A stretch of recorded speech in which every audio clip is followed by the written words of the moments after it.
بسم اللہ الرحمن الرحیم۔ میں ہوں سر عبداللہ اور اس رمضان المبارک میں آپ کے لیے اسلامی کہانیوں کا ایک خزانہ لے کر آیا ہوں۔ یہ اسلامی اور سچی کہانیاں آپ کو اسلام سے اور آپ کی معاشی اقدار سے روشناس کرانے میں مددگار ثابت ہوگی۔ تو جی کہانی شروع کرتے ہیں۔ ایک بچے کے ایمان کی آزمائش۔ مسند احمد میں ہے، رسول اللہ صلی اللہ علیہ وآلہ وسلم نے فرمایا، پہلے زمانے میں ایک بادشاہ تھا، اس کے ہاں ایک جادوگر تھا۔ جب جادوگر برا ہوا تو اس نے بادشاہ سے کہا، میں اب برا ہو گیا ہوں، میری موت کا وقت قریب آ رہا ہے، مجھے کوئی بچہ سونپ دو، میں اسے جادو سکھا دوں۔ چنانچہ ایک ذہین لڑکے کو وہ تعلیم دینے لگا۔ لڑکا اس کے ہاں جاتا تو راستے میں ایک راہب کا گھر پڑتا، جہاں وہ عبادت اور وضع و نصیحت میں مشغول ہوتا۔ یہ بھی وہاں کھڑا ہو جاتا، اس کی طریقے عبادت کو دیکھتا اور وضع سنتا، آتے جاتے یہاں رک جایا کرتا تھا۔ جادوگر بھی مارتا اور باپ بھی، کیونکہ وہاں وہ دیر سے پہنچتا اور یہاں بھی دیر سے آتا۔ ایک دن بچے نے راہب کے سامنے یہ شکایت پیش کی۔ راہب نے کہا، جب جادوگر تم سے پوچھے کیوں دیر ہو گئی ہے تو کہنا گھر والوں نے روک لیا تھا، اور گھر والے بگڑے تو کہنا جادوگر نے روک لیا تھا۔ یوں ہی ایک زمانہ گزر گیا، ایک طرف تو وہ جادو سیکھتا تھا، دوسری طرف کلام اللہ اور دین اللہ سیکھتا تھا۔ ایک دن یہ دیکھتا ہے کہ راستے میں زبردست ہیبتناک سانپ پڑا ہے، جس نے لوگوں کی آمد و رفت بند کر رکھی ہے۔ ادھر والے ادھر، ادھر والے ادھر ہے، اور سب لوگ ادھر ادھر پریشان کھڑے ہیں۔ اس نے اپنے دل میں سوچا، آج موقع ہے، میں امتحان لوں کہ راہب کا دین اللہ کو پسند ہے یا جادوگر کا۔ اس نے ایک پتھر اٹھا کر کہا اور یہ کہہ کر اس پر پھینک دیا، اے اللہ، اگر تیرے نزدیک راہب کا دین جادوگر کی تعلیم سے زیادہ محبوب ہے تو اس جانور کو اس پتھر سے ہلاک کر دے تاکہ لوگوں کو اس بلا سے نجات مل جائے۔ پتھر لگتے ہی وہ جانور ہلاک ہو گیا اور لوگوں کا آنا جانا شروع ہو گیا۔ پھر لڑکی نے جا کر راہب کو خبر دی۔ اس نے کہا، پیارے بچے، آج کے دن تو مجھ سے افضل ہے، اب اللہ کی طرف سے تیری آزمائش ہوگی، اگر ایسا ہوا تو لوگوں کو میری خبر نہ کرنا۔ اب اس بچے کے پاس حاجت مند لوگوں کا تانتا لگ گیا۔ اس کی دعا سے مادرزاد اندھی، کوری، جزامی اور ہر قسم کے بیمار اچھے ہونے لگے۔ بادشاہ کے ایک نابینا وزیر کے کان میں یہ بات پڑی اور وہ بڑے تحفے تحائف لے کر حاضر ہوا، کہنے لگا، مجھے شفا دے دے تو میں تجھے یہ سب کچھ دے دوں گا۔ اس نے کہا، شفا میرے ہاتھ میں نہیں، میں تو کسی کو شفا نہیں دے سکتا، شفا دینا اللہ وحدہ لا شریک کا کام ہے، اگر اس پر ایمان لانے کا وعدہ کرے تو میں دعا کروں۔ اس نے اقرار کر لیا۔ بچے نے اس کے لیے دعا کی، اللہ نے اسے شفا دے دی۔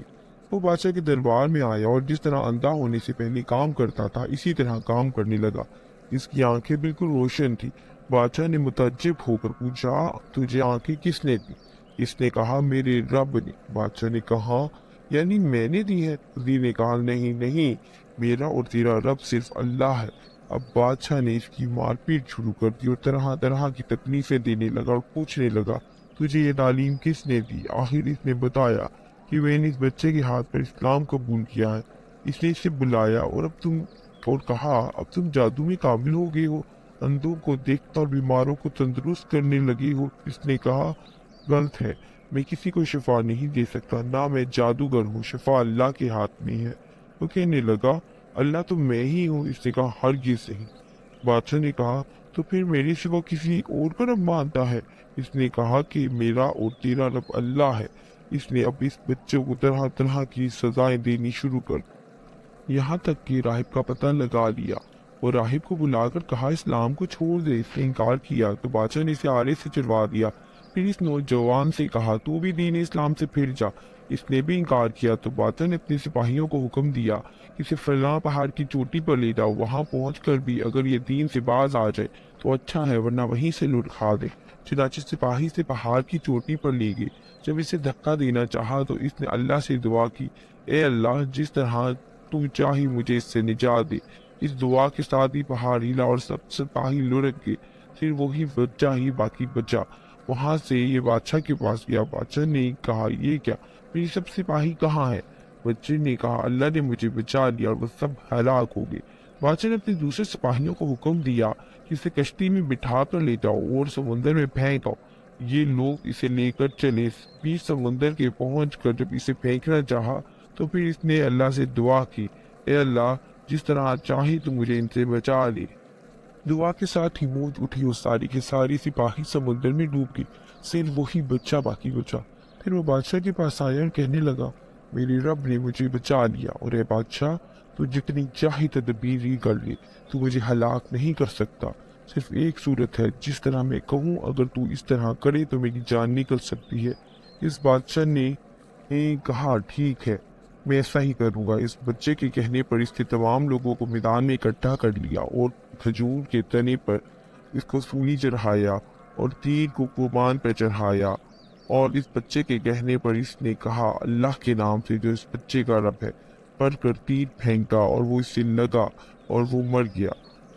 تیر بچے کی کنپٹی پر لگا اور اس نے اپنا ہاتھ اب اس جگہ پر رکھ لیا۔ چاروں طرف سے آوازیں بلند ہونے لگی، ہم اس بچے کے رب پر ایمان لائے۔ یہ حال دیکھ کر بادشاہ کے ساتھی بڑے گھبرائے اور کہنے لگے، ہم اس بچے کی ترکیب سمجھے ہی نہیں، دیکھیے اس کا اثر کیا پڑا، سب لوگ دین اسلام میں داخل ہو گئے۔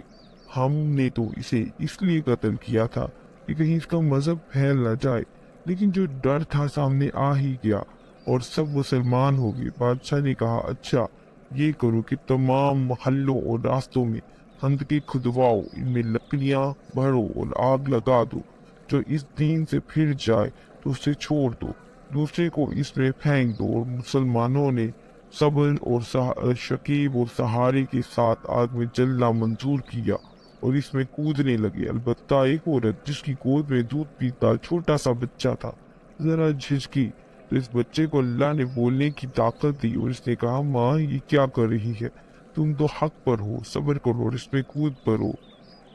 ریاض الصالحین قرآن کریم میں سورۃ البروج کے اندر اس واقعے پر اللہ رب العزت نے روشنی ڈالی ہے۔ اسکالر فلیش کو سبسکرائب کرنا مت بھولیے گا، ویڈیو کو لائک کریں، شیئر کریں اور کمنٹ سیکشن پہ اپنی رائے کا اظہار ضرور کریں۔